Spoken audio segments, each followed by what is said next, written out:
Paul Marshall has attended 3 World Cups: Brazil 2014, Russia 2018, Qatar 2022 start to finish. He's not a casual observer who buys a ticket on impulse.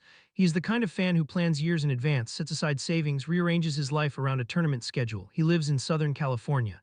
The 2026 World Cup is, in the most literal sense, taking place in his backyard. So when registration opened, he sat down and ran the numbers, and what he found stopped him cold. Prices were not just higher than previous tournaments.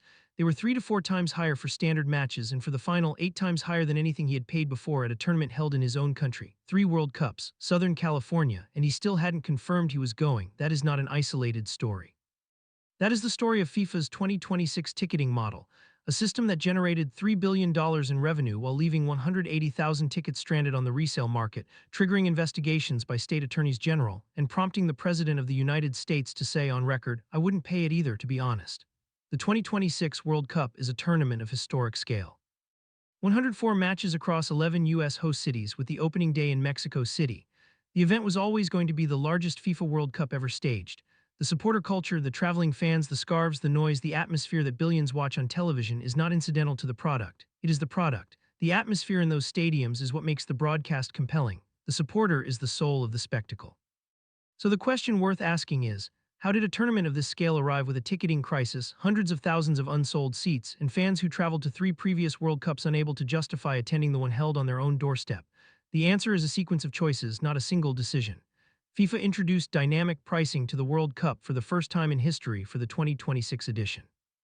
The announced price range sounded accessible on paper, $60 at the low end, rising to $6,710 for the final, but the structure of the system made those numbers misleading almost immediately. The $60 ticket existed, but it existed in quantities of only hundreds per match, not thousands.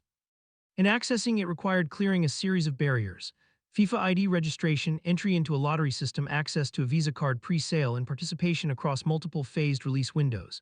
For many fans, particularly those traveling internationally, the process was simply impenetrable. One Scotland supporter described it as the definition of madness and gave up entirely. The cheapest ticket existed, but the system surrounding it was actively hostile to the people who needed it most.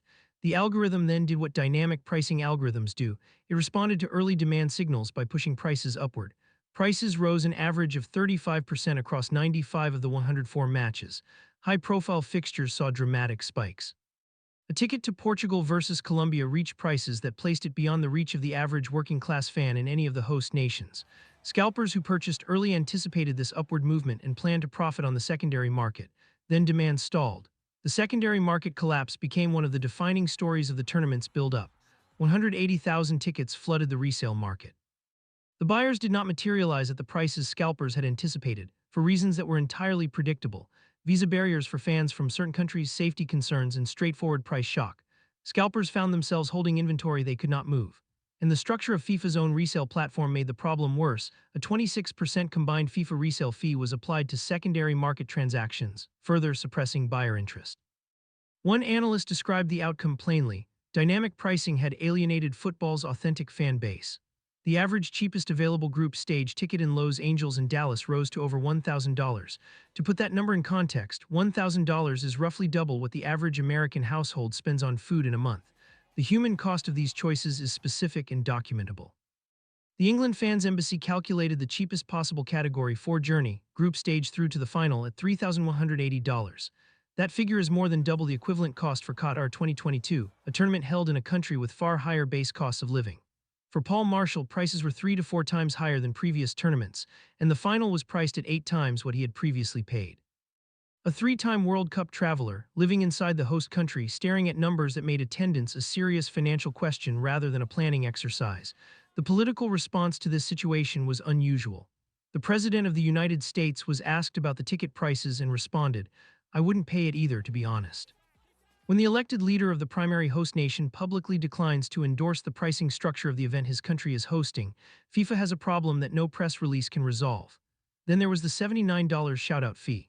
For supporters who had already paid hundreds or thousands of dollars for a ticket, FIFA offered the option to pay an additional $79 to have their name displayed on a stadium screen.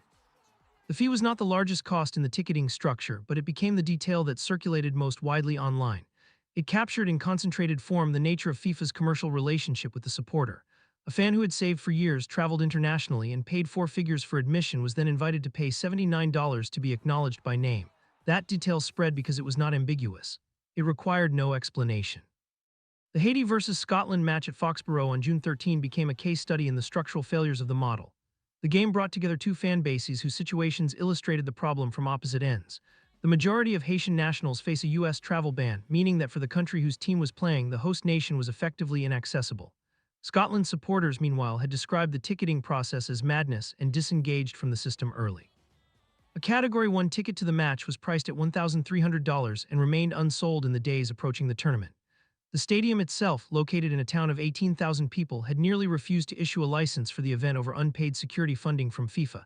That is not an atmosphere problem. That is a structural problem. FIFA's ticketing revenue for the 2026 tournament reached $3 billion. The host cities collectively faced a shortfall estimated at a minimum of $250 million. Hotels in American host cities were tracking 80% below their booking forecasts. Small businesses in Kansas City, Houston, Seattle, and Philadelphia had made investments based on official projections of visitor numbers that did not materialize. The model that generated $3 billion left the cities managing the gap between what was promised and what arrived. This is not a coincidence. The revenue came from a pricing structure that compressed the number of attending supporters and shifted the demographic composition of the crowd. Lower attendance volumes reduce hotel bookings, restaurant spending, and the local economic activity that host cities were told to expect. The $3 billion did not come from nowhere. It came from the portion of the market that would previously have gone to working-class supporters, traveling fans, and the surrounding hospitality economy. By the time the tournament began, some adjustments had occurred. Prices for lower-profile matches had dropped, and some fans found their way back into the market. Last-minute purchasing closed some of the gaps that the resale collapse had left. At the Azteca, the opening match drew 83,000 people, a number that no commercial failure can fully suppress, and a reminder that the appetite for the game remains intact. But the character of attendance at premium matches had changed in ways that are not easily reversed. A $1,000 seat does not attract the same person as a $150 seat. The supporter who saves for a year, books annual leave, and stands for 90 minutes in the lower tier is not the same person as the occasion goer in a hospitality package. The atmosphere they generate is different. The broadcast product, the noise, the color, the emotional intensity is shaped by who is in those seats. That difference is registered by the billions of people watching on television, even if they cannot articulate exactly what has changed. The pattern across the tournament was consistent. FIFA built this market deliberately, phase by phase, choice by choice. The introduction of dynamic pricing, the phased release structure, the lottery system, the resale fee, the shoutout fee. Each decision was made independently, but the cumulative effect was a market that extracted maximum revenue from the top of the demand curve while leaving significant portions of the base unsatisfied and the resale market in collapse. The 180,000 tickets stranded on the secondary market represent demand that existed but could not be matched at the prices FIFA set. The $1,300 unsold Haiti-Scotland seat represents a market that failed in both directions. No Haitian fan could travel, and no Scotland fan would pay the price. The $32,970 premium final ticket represents the ceiling of what the model could extract from the fraction of buyers for whom price is no constraint. In Paul Marshall 3 World Cups, Southern California, the tournament in his own backyard represents the person the market was not built for. The fan who built the atmosphere FIFA has been selling for decades, priced out of the event he helped make worth watching.